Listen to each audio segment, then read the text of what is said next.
Hello everyone, my name is Martin from Finance Oracle. I'm here again today with beautiful information that will help you to achieve your migration dream. And today we'll be talking about the Yukon Community Pilot, which is actually a new stream of the Yukon nominee program. This Yukon Community Pilot was launched in 2020 and will run until June 2025. So if you are just hearing about it for the first time, then you should take all the information which I have for you. Well, this program is still valid until 2025, which means next year is going to be ending, or they might decide to, further to continue it if they wish.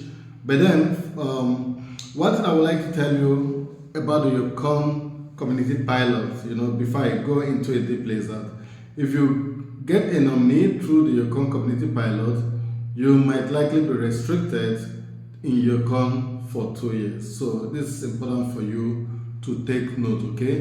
But I will tell you about this program, about the work permit. This work permit lets you work for up to 3 different employers in one of the participating Yukon community.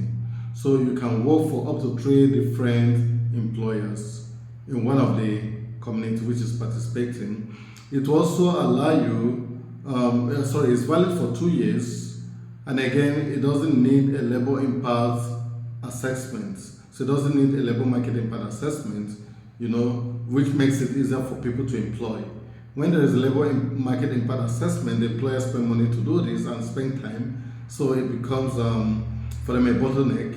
But this doesn't need that, okay? And the participating communities, I would like you to take note, possibly you write them down, is number 1, Whitehorse, Watson Lake, Dawson City, Haynes Junction, and Kakmak and Carcross.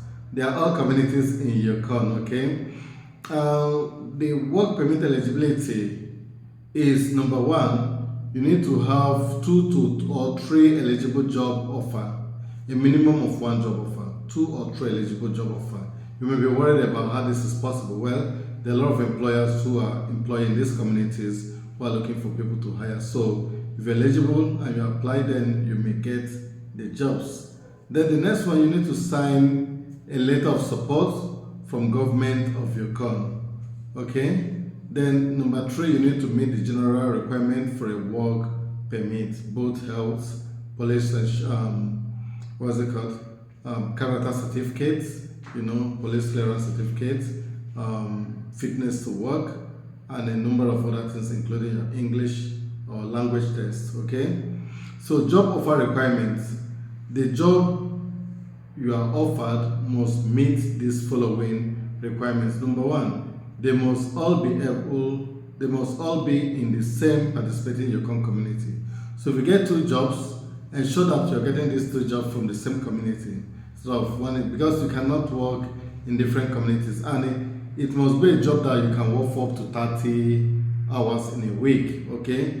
Up to 30 hours of full time in a week. So which means if you get 2 jobs, they must add up to at least 30 hours, at least 15 hours each. If you get 3 jobs and it's 10 hours, fine. But it must be a minimum of 30 hours for the combination of the jobs which you find, okay? And they must be non-seasonal job. It shouldn't be like a fruit picker, a harvester, a gardener, stuff. Seasonal jobs, especially those agricultural seasonal jobs and all that. So it must be a full-time, a job that can give you a combination of 30 hours, which is like a full-time job, and not a non-seasonal job. And the wages also, the salary altogether must meet the minimum wage requirement, okay? Now, these are the documents which you need before you can apply. Number 1, before you apply for this work permit, you need to make sure you include this document: a copy of the nomination letter from the government of Yukon confirming that you have been nominated for permanent residency. Number 2 is a signed letter of support from the government of Yukon stating that the employer who is offering you this job needs you to work in the community as soon as possible, okay? And Again, that the job offer is genuine. It's not like some kind of job you pay for, let them give you a letter.